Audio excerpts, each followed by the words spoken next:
നമ്മുടെ സുരേഷ് ഏട്ടൻ തന്നെ പറഞ്ഞതുപോലെ തൃശ്ശൂരിങ് എടുക്കുവാണ്. സൂപ്പർ ലീഗിൽ ഞങ്ങള് അങ്ങനെയാണ് തൃശ്ശൂരിനെ ഇങ്ങോട്ട് എടുത്തത്.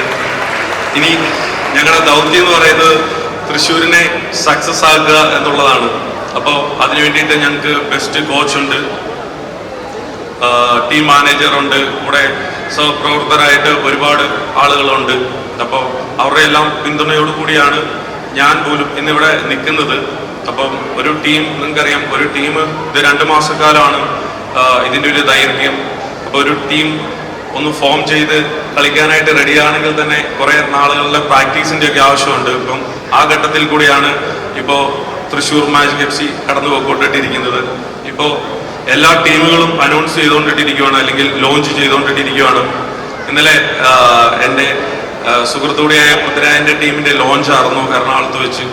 ഇന്നിപ്പോൾ ഇവിടെ തൃശ്ശൂരിൽ വെച്ച് തൃശ്ശൂർ മാജിക് FCയുടെ ലോഞ്ചാണ്. അപ്പോൾ ഇനി വർത്തമാനത്തിൽ കാര്യമില്ല, ഫുട്ബോള് കളിച്ച് ജയിച്ചു വരുന്നതിലാണ് കാര്യം.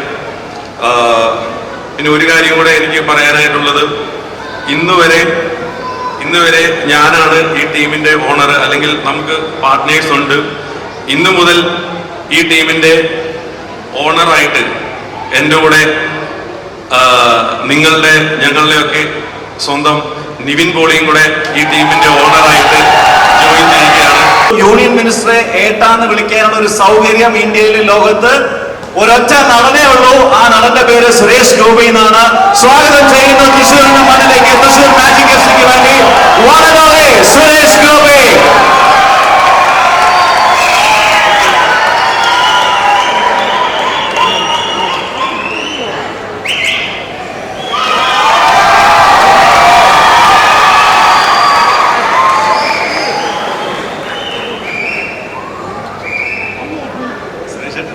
സുരേഷിൽ നിന്ന് കേൾക്കാൻ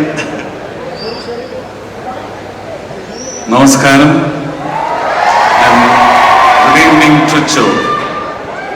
തൃശ്ശൂരിൽ ചരിത്രപരമായ ഒരു തെരഞ്ഞെടുപ്പ് തീരുമാനം കൈക്കൊണ്ട് അതിന് വഴിതെളിച്ച പ്രാർത്ഥനകൾ അത് ലോകമെമ്പാടുമുണ്ടായിരുന്നു. എല്ലാവർക്കും ഞാൻ ഇങ്ങനെ നന്ദി പറഞ്ഞു പോകുന്ന കാലഘട്ടമാണ്. ഇനി നന്ദി ചെയ്തു തീർക്കേണ്ട കാലഘട്ടത്തിലേക്കാണ് കടന്നിരിക്കുന്നത്. തൃശ്ശൂരിന് MP യുടെ പാർട്ടിസിപ്പേഷൻ ഇല്ലാതെ